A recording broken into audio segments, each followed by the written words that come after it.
Have you ever wanted to combine both volume and tone controls all in the one pot, but you weren't sure how to do it?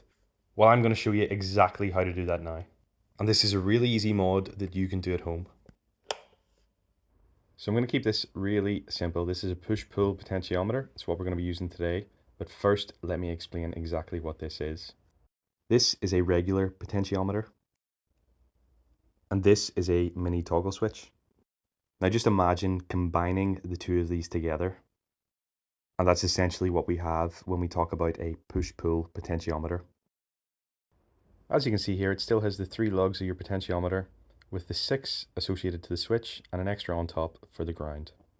So all a pot is a variable resistor, and as you turn it, you increase or decrease the resistance going through the wiring in your guitar. If we take this apart quickly, I can show you exactly how that works. This strip around the outside is the variable resistor. And as you can see here, there's a contact which touches that resistor, so as you turn the pot, you're increasing or decreasing the resistance value.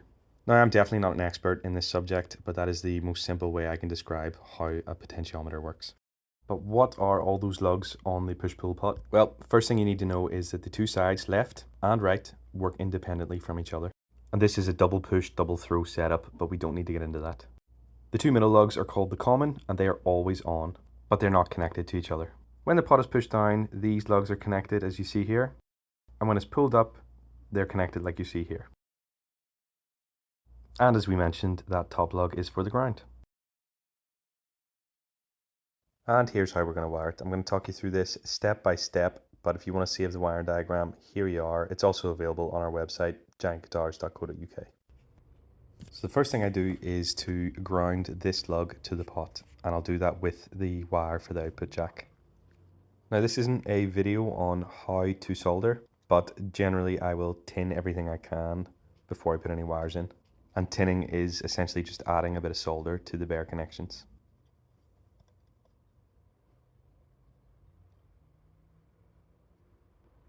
I'm using cloth covered wire. I buy this thing in big reels, so I have lots of it. If you've just got plastic coated wire, that's also fine. As you can see, I've pulled back the end quite far, and I'll just push it through, and I'll attach it to both the lug and the side of the pot, just like this.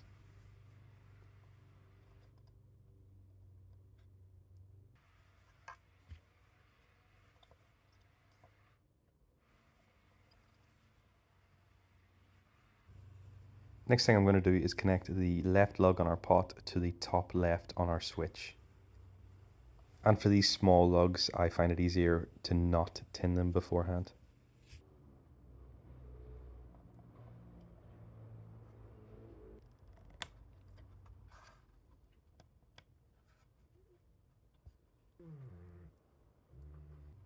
Next we have the capacitor, and we're going to do that on the top and bottom lugs on the right hand side of the switch. Now, choice of capacitor is entirely up to you, and like I said, I'm not an expert by any means on this. I just always like the sound I get from these orange drop ones, the big ones, so I'll link this one below, but up to yourself which one you use. So we're only going to solder the bottom lug at this stage because the top one is going to connect to the middle lug of our potentiometer.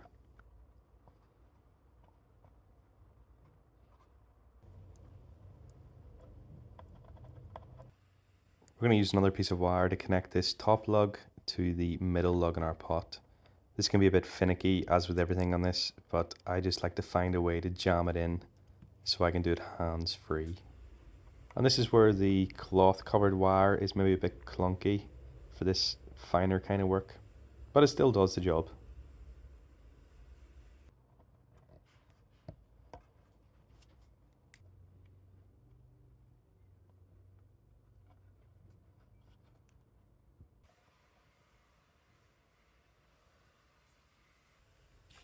Now it's time for the hot output going to the jack. And at the same time, we need to run a wire in between these two lugs here, left bottom and right middle. Easiest way to do that is to use the same wire as the output and just thread it through both lugs in the best way you can.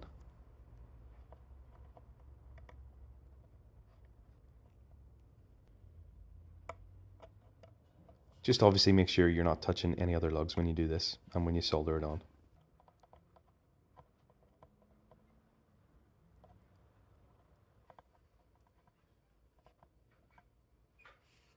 And now we've got the two ends for our output, which we will solder later.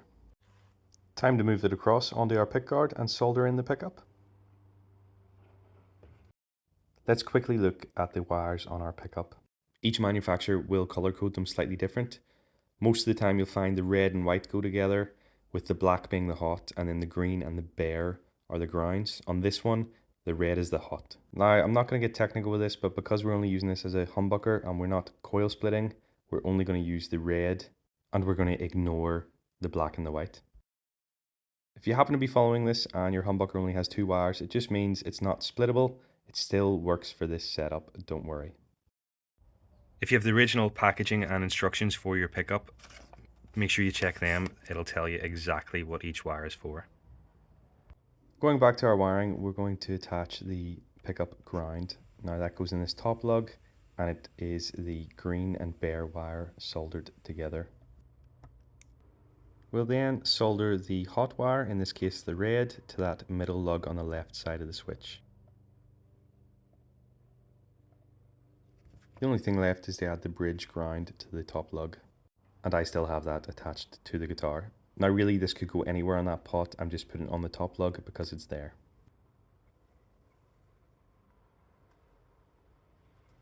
Now the very last thing to do is to solder on the output jack. Now tell me if you spot my mistake. I was going to edit this out, but it's kind of funny, so I thought I would leave it in. And for the output jack, black always goes on the inside and white or hot always goes on the outside. So the main issue with this setup is you can only control the volume while the tone is fully on. So if we click it down, this is just our volume.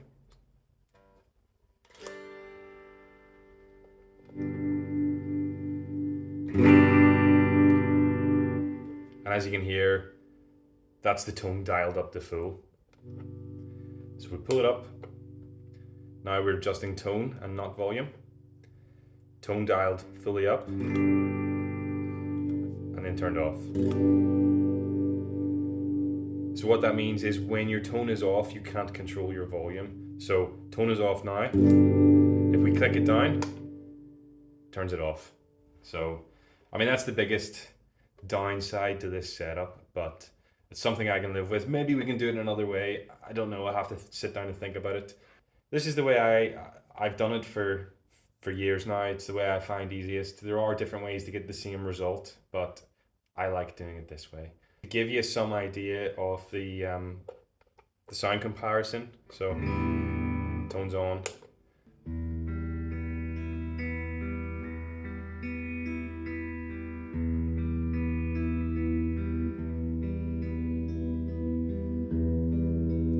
That's it off.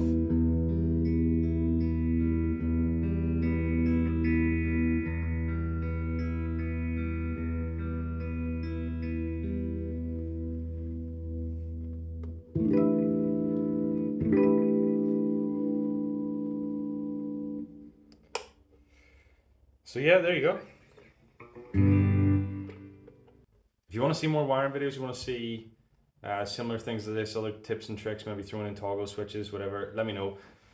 This setup actually works really well where you have more than one pickup. Now, obviously, it's ideal for one pickup if you want to keep a guitar with a single pot or single knob. You like this look, you like the Tom DeLonge look, as everyone will know it as.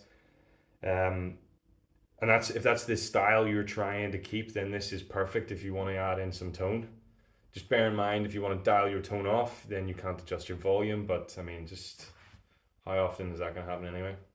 Dial it up to 10 and leave it. So there are benefits of doing this with other guitars. This isn't limited to a guitar like this.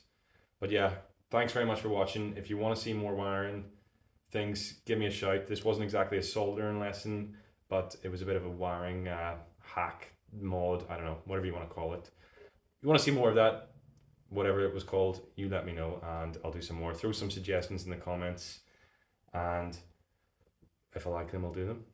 Thanks for watching. Don't forget, if you want to see those wiring diagrams, there's only 2 at the minute, but I'll add more as you request them. They're on giantguitars.co.uk. Don't forget about this Sunday's competition.